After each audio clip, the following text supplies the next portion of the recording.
Well, hello, all the friends, crafters, subscribers, and visitors. My name is Jurgita, and welcome to my channel. So I thought this video I can talk with you about my plans for 2025. The year is already started, so I'm a little bit late of filming this. But I thought after watching all the wood parades and beginnings like that, and after all holidays that are over, you can then finally get to this video. So I hope you'll stick around and see what kind of plans I've made for this year.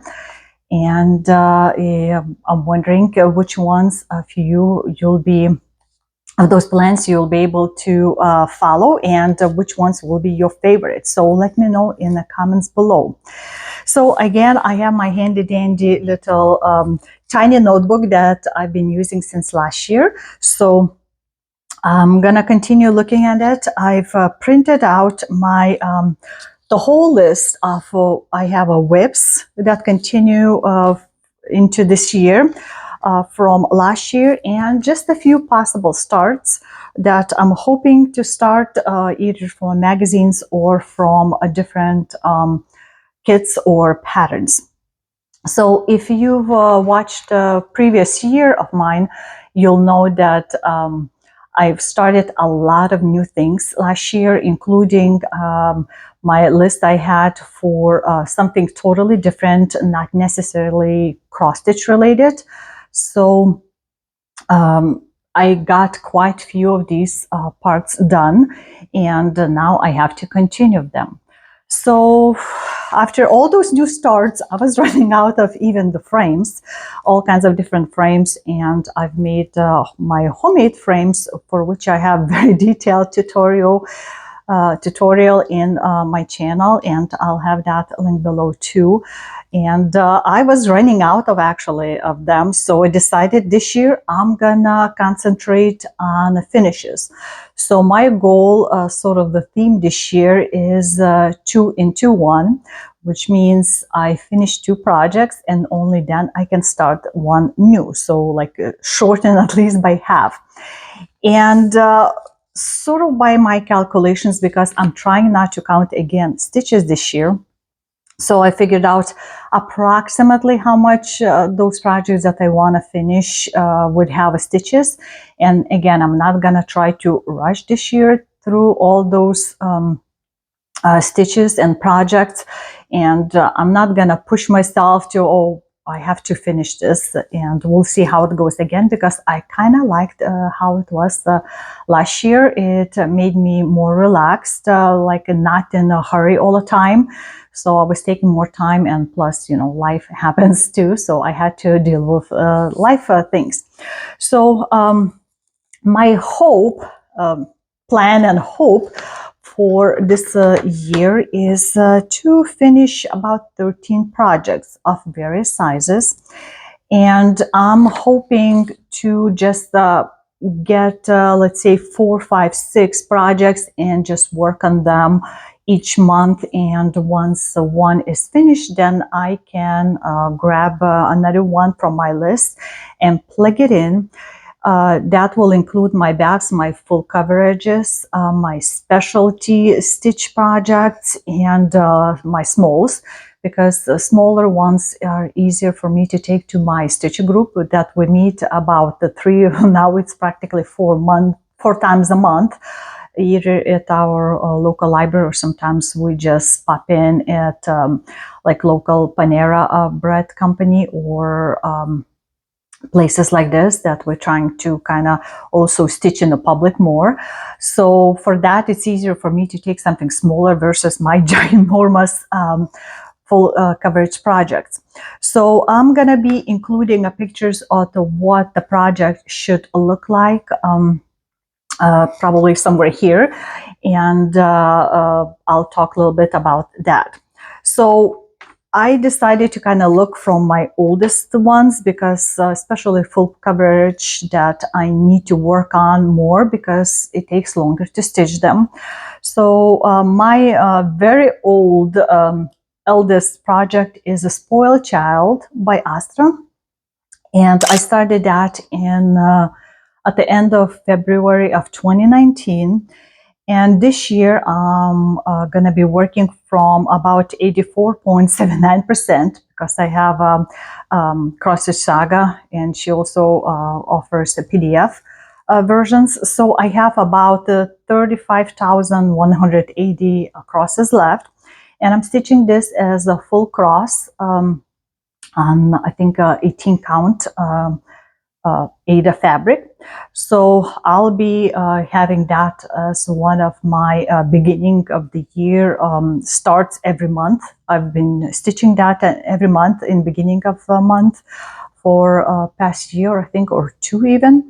So that's going to be my first that I want to finish. Second one, I went with my first how you call a sampler, and it's by Shakespeare's Peddler called Adam and Eve. So it should look like this. And I started that in June of 2019. So since I don't have like a PDF format, I put it in a pattern keeper, but that's just for marking. So I calculated I might have approximately maybe like 22,000 stitches left because I'm stitching that with one thread over two on original it was 40 count, but after hand dyeing the fabric, it became like about 42 count. So I'm using all just the DMC threads, so it's very easy. And we'll see how that goes, but it's also something that I want to finish as my first sampler. So I want to have something like this in my finish pile. So that would be number two. Then going on the list, I have a Tea Dragon by Nadezhda Kazarina. And I've started that one in May of 2022. And this year I'm starting just under 45%. So I have almost 10,000 cross stitch left to do. And a lot of that is going to be also using backstitch. So there's lots of back stitching to do in that, but I have a couple more dragons left to do after that because I bought the 4 patterns when she released them, and I don't know if those patterns are available anymore. I bought some years back. So that would be Tea Dragon. Next is Victorian diamonds. I started that in May of 23, and I could have finished, but somehow first the pattern magazine itself kind of disappeared, hidden somewhere in the room, did not want to be found. And towards the end of last year, in 2024, I was able to find it. Finally, it popped up, but it's very little left to do, and right now I'm hunting for the specific Krynic threads to finish off. So it's very little to do, but I need to still find the Krynic, although I kind of stopped searching for it, and I'm gonna just wait because I have other projects to do. So once it shows up, those couple colors, then I'll just grab them and finish it. So that's Victorian diamonds. Then I have Mermaid Berry by Erica Michaels. I started in June of 23, and I'm stitching that on 40 count silk gauze. And right now my goal is to finish at least the berry part. There's going to be also like the sand dollar, or what you call that also comes for that pattern, but my goal is at least to finish the berry. And because it needs to be stitched on a silk gauze, so everything in the background needs to be filled in. So what I have majority is the background and tiny bit of the crown left. There like around the mermaid left to do. And it's my first of the berries by Erica Michaels that I've decided to try and stitch. I have quite few waiting in line, so I thought that would be a good year to finish something, at least partially, of her designs. So that would be my number 5. So my number 6 in the list, although it's not necessary, everything is gonna go according to that lineup, but at least I have the list. So number 6 would be Vintage Lilies by Mereshka. And I started that on August of 2023. And I already have lilies, not lilies, but vintage roses finished and around the oval board. And I have a matching like a frames. I might paint the frames a different color than what I found at the secondhand shop, but I thought they would look great together. So I need to finish these lilies so I can just put them together side by side. And I have only just over 32% done. So I have about 6,000, almost 300 stitches left to do in that. And for this project, I changed fabric to match what I had something for the roses, because kit included like even like a linen, not linen, even with maybe Ada fabric, and I wanted to match also the color because the included fabric was slightly different colors. So I was looking through all my fabrics and I found that something similar. So I want to finish that too. So that would be 6th project. 7th one is Silent Flight by Dimensions kit. I have a good Dimensions collection. If you watch my followed me before, you know that I love Dimensions and like Lanarte and kits like that, and still in the hunt for some that been out of print.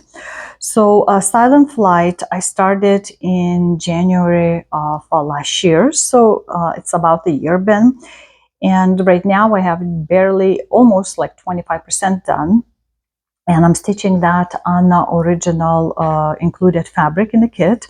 So I'll work on that until it's done. And I have about 24,500 stitches left. So I calculated if I do monthly this year, I need to do about 2,100 stitches. And that includes, you know, back stitching, counting as 2 into 1, and the same, not back stitching, half stitches, and same as back stitching. So Silent Flight might be another one of my monthly projects that I want to stitch. So that would be number 7. Now number 8 is from magazines, and I've started last year quite a few of the magazines because I have tons of magazines and I want to go through them. A lot of the projects there are small enough and several are bigger ones. And I want to get at least the small ones quicker out. So the sparkling ornament, it's like a collection of what you can see in the picture, like about 4 or 5 different projects, and one I want to finish at least, and that one has very, very tiny stitches left, practically a tiny bit of like a back stitching motif with Krynic, because I ran out of that color too and I couldn't find it for a while. So that's why I couldn't finish it last year, but I want to finish at least that one. And I don't know if I'm going to start the new one this year too then, or what, but we'll see. Right now my goal is to finish off what I have on my list, and that would be sparkling ornament. Next is also from the magazines, and it's called the Take Time to Stitch, and it's by Needles Notion. I started in June of 24. So it includes a little bit of like a satin stitch to make the basket, and there's of course all the back stitching and the arch in there, also not the regular X's. So I thought something cute like this to try out, to make it as a 3D, because you know, how many wall spaces can you have, right, to hang everything? So it's nice to make something different that you can put standing, and it should not be ginormous in size. So I don't know exactly how many stitches in there left. I was just guessing. So we'll see how it goes. It would be great if by the end of the year I could also FFO a lot of them, but we'll see. Right now, at least I want to finish all that stitching. And I've taken this piece several times to my stitch groups to stitch on, because it does not require humongous amount of concentration. But that is looking like something I could finish this year. That's why I included it in my list. Then again, from a magazine, it's called Roly Poly Santa. It's from the Cross Stitcher of December 2008. And we'll see how it goes. I started this at the end of August of 2024. So it's something cute, and I haven't figured out. I have a couple ideas how to FFO it once it's done. And just something also tiny small. I'm stitching that actually on what looked like 20 count when I try to count all the stitches. Feels like a burlap kind of fabric. It's rough, but I'm doing that over one, so I'm minimizing the size so it could become perhaps like an ornament. So that's also a good project to take with me on my stitch groups and stitch on that. So that would be 10. Now number 11 is the Biscornu by Texture Treasures. It was my first specialty stitches like this, and second time making Biscornu, because I did last year 3 little Biscornus for my son's wedding for their rings. And this one I actually took class with Karen Dudzinski. She came all the way from Canada to St. Louis Galleria, and I took class with her. And because I'm also left-handed, I don't know if many of you know, so sometimes some specific stitches need to be rethinking different way to stitch, and because I think slightly different way perhaps than some of the right hand stitches could. So it was helpful to take the class with her and figure out which way some of the stitching goes. And I wanted to try out because it's a different type of thread that I've never used. So it was very interesting to work on that. So that was one of the different types, something new to try, and I want to finish it this year. Not a lot left. I kind of had lost one of the threads that need to be stitched with, but I know I did not throw it out anywhere. It's just hiding somewhere in my craft room. So that's what I want to finish. Now, number 12 is Dasher by Mirabilia or Nora Corbett. So last year I've finished my first reindeer from the series. I already have Santa's sleigh done, and I want to do all a reindeer. So I did, which one was it? I think Rudolph. Yeah, Rudolph I've done last year, started and finished. So I think I might do a Dasher this year, or different reindeers. So I want to start and finish. I don't have yet all of the things that I need for that, but I'm sure I can find along the way throughout the year. And I think Dasher might have under 4,000 maybe stitches. So they're not ginormous. It's just to get all the treasures, I think, and beads. And I haven't looked if there's like a overdyed silks or not, like a Karen. But I want to finish at least one of those reindeer a year. So that would be start and finish. And last, number 13, lucky 13, is another one from magazines. And it's White Work Egg by, what was that, Cross Stitch and Needlework magazine. I started that in April of 24, and I ran out of one type of beads, so it's very, very little left to do. So I bought the beads, so now I can finish the flower petals made out of them, and that way I can finish it, and we'll see how it becomes as a FFO too. So those are 13 projects that I want to finish. Well, one of them is should be start and finish. So I'm wondering what you think of these projects and which ones are you rooting for, and perhaps you've done some of them. Let me know in the comments below, and we'll see how this year goes. Life goes on, of course, and some things could change. I know I have a lot of started projects already as a WIPs, but I might set them aside to wait for another year and cut down again on my list of WIPs. But I might pull out something out of those throughout the year to stitch, because they're calling me. Sometimes specific project really yells at me that it needs to be stitched on. So of course I follow their plea and pull it out and stitch. So those are 13 things that I want to finish, and we'll see how it goes. Wish me luck, and I hope you enjoy your day. And I'm gonna say bye-bye until next time. This is Jurgita.